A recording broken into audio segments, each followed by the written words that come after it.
अगर कुछ हैं भी तो वो पुरस्कार नहीं आएंगे। दूसरी बात ये, किसने कहा कि मगरबी ममालिक और अमेरिका इलेक्शन चाहता है?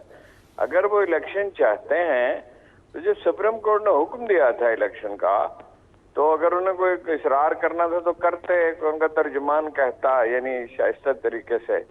बिल्कुल अमेरिका इलेक्शन नहीं चाहता पाकिस्तान में, तो कि हमेशा उन्होंने मदद की है। यूरोपीय यूनियन कोई मेरा नहीं ख्याल दबाव डालेगी।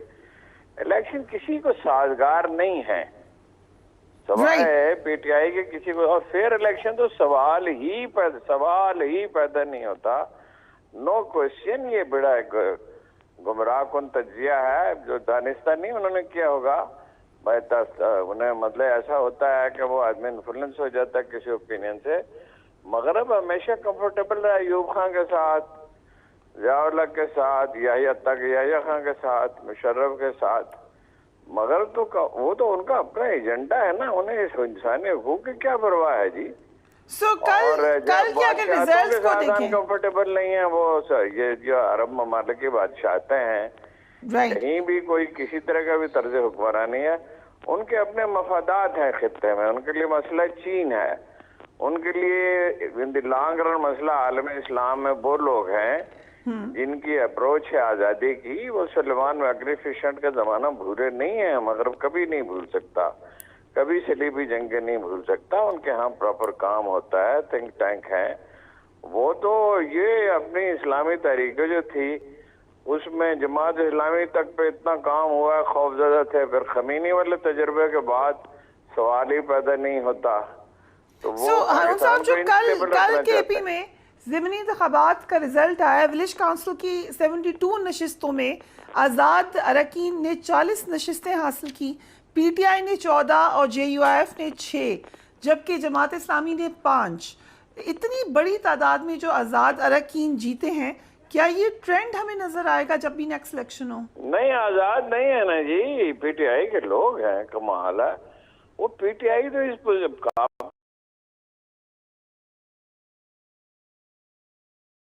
के उम्मीदवार नामजद कर सके और करेगी तो वो एक हद तक ही उन्हें इजाजत दीजिए। पीटीआई को सियासत करने की इजाजत कौन देता है जी इस वक्त? बिल्कुल डिटरमिन्ड है सब लोग इस पर कि उन्हें। इमरान खान पर कौन सा मुकदमा है जी? वो एक मुकदमा आप बताए, एक आध हो सकता है सही भी हो, और वो अपना यानी मंसूबा ये है कि यही इमरान खान की मुखालिफ हुकूमत बनाई जाएगी। चलेगी नहीं, वैसे वो सवाल ही नहीं पैदा होता है, ऐसा कभी होता नहीं है। देखिए ना, कायद-ए-आज़म के खिलाफ तो इतने बड़े बड़े स्टालवार्ट्स थे, अबुल कलाम आज़ाद थे, हुसैन अल-मदनी थे, और कैसे कैसे लोग, अब्दुल गफ्फार खां थे। तो वो अपना तो सिचुएशन ऐसी हो गई कि वो बिल्कुल ही मजबूर हो गए। इतनी ज्यादा सीटें कायद-ए-आज़म ने जीत ली और बहुत ही बेदाग किरदार के वो आदमी थे और प्रेशर था। लेकिन प्रेशर तो अब भी है, कोशिश ये की जाएगी कि भाई उनको लाया जाए, दूसरे लोगों को लाया जाए, लेकिन तजुर्बा कामयाब नहीं हो सकता। उसकी सादा सी वजह है। उसकी वजह ये है कि जब कोई आदमी हीरो बन जाता है, वो है या नहीं है दूसरी बहस है, तो हीरो बन जाता है तो उसका रास्ता इस तरह नहीं रोका जा सकता। फिर ये है कि बार बार मैं आपसे अर्ज करता हूँ कि दुनिया अल्लाह ताला ने किसी के हवाले थोड़ी कर दी है। कुदरत के कवानीन हैं, उनसे नाराफ नहीं किया जा सकता। ईरान में सारी दुनिया शहनशाह ईरान के साथ थी, फिर क्या हुआ? फिर खमीनी कैसे गालिब आ गए? इसी तरह अफगानिस्तान में क्या हुआ? इसी तरह दुनिया भर में होता रहा है हमेशा।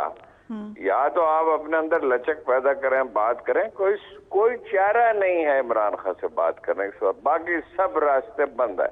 खान साहब को भी नरमी करना होगी, यानी वो जो उनके हमियों का रवैया है वो उनके लिए प्रॉब्लम पैदा करता है कि ये करेंगे, बदला लेंगे। बदला नहीं होता, आप माजी से नहीं लड़ सकते, आप तारीख को नहीं बदल सकते।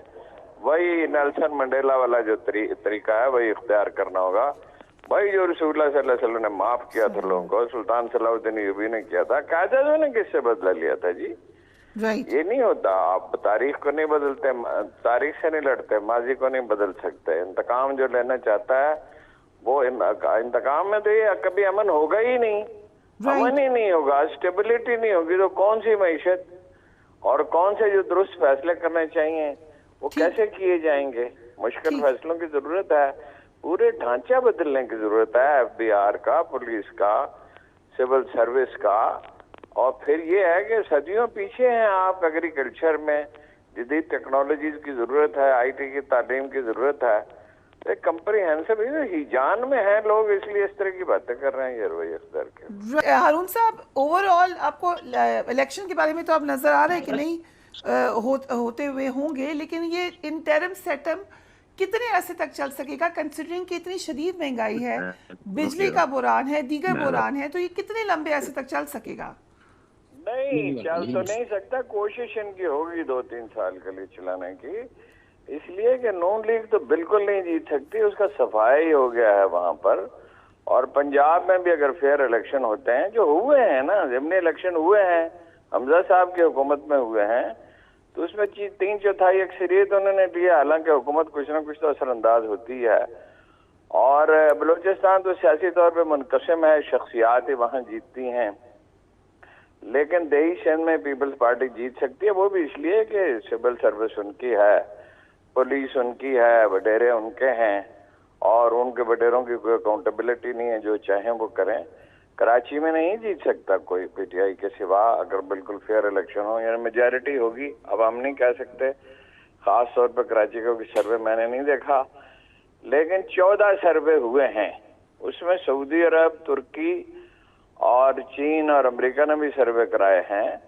तो वो सब सर्वे एक ही हैं। गैलप का सर्वे भी सर्वे आप देख लें सारे, बाकी लोगों की आंखों में धूल झोंकनी है, गलत बयानी करनी है, उसका कोई इलाज नहीं है। 186 मुकदमे, वो कोयटा के वकील के कत्ल का मुकदमा, और शहर यार अफरीदी पे गंदम चोरी करने का मुकदमा। अब तो 9 मई को जब जेल में थे, तो वो कैसे उनके वाकयात के जिम्मेदार हो गए? यानी ये है, ये नहीं है कि उन्होंने गलतियां नहीं की, उन्होंने गलतियां की है। मैं तो आपसे कह रहा हूं, मैं उनसे मिला आखिरी दफा गिरफ्तारी से चंद दिन पहले, तो मैंने उनसे कहा कि आपको क्या जल्दी है इलेक्शन की, और थोड़ी सी ताखीर हो जाए। शेख मुजीबुर रहमान की मिसाल भी बार बार मैंने आपसे दी है कि वो इख्तिदार उसे मिल सकता था, लेकिन वो इम्पेशेंट था। तो ये भी मैं कहता हूँ कि एहतसाब अदारों का काम है, वजीर आजम का काम नहीं है, साहब हो या कोई और साहब हो। लेकिन लूट मार तो अगर किसी ने की है तो नून लीग ने के लीडरों ने किया है, पीपल्स पार्टी ने किया, एवरीबडी नोज, बिल्कुल तमाम हकायक वाजे हैं। और जो वो कहते हैं अपना लेवल प्लेइंग फील्ड, तो लेवल प्लेइंग फील्ड ये है कि ये कोई कहे, हमखाना बात कहे, अगर कोई नवाज शरीफ पे भी गोली चले और वो भी इसी तरह नजरबंद किए जाएं, और ये जो कुछ सब उनके साथ हो, 186 मुकदमे भी उन पर बने, फिर लेवल पर, ये कैसी आमकाना बात होगी कोई कहे? ये बचकाना इक़्तिदार की जंग है। राना सनाउल्लाह साफ कह चुके हैं बिल्कुल क्लियरली कि इसमें कोई उसूल वगैरह नहीं होगा। इक़्तिदार की जंग है, होता ही नहीं उसूल इक़्तिदार की जंग में, कहाँ होता है? इल्ला ये कि अदारे, सिविल अदारे मजबूत हों, अदालत और पुलिस इंडिपेंडेंट हो, और कर्ज जो है 16 महीने में, ये 17 महीने जितने भी हैं, इसमें उनके 3.5 साल से ज्यादा है। इकानमी बिल्कुल इमरान खान के दौर में खराब नहीं हुई, उन्हें खराब इकानमी मिली थी, उन्होंने उसको इम्प्रूव कर लिया था, और 6% पे पहुंच गए थे कोरोना के बावजूद। बहुत बुरे हालात थे। अगर वो रूस न जाते और यानी चीन और रूस के मामले के उसकी तरफ मायल ना होते और गैर जानबदारी की बात ना करते, तो अमेरिका उनके खिलाफ साजिश में पूरी तरह शरीक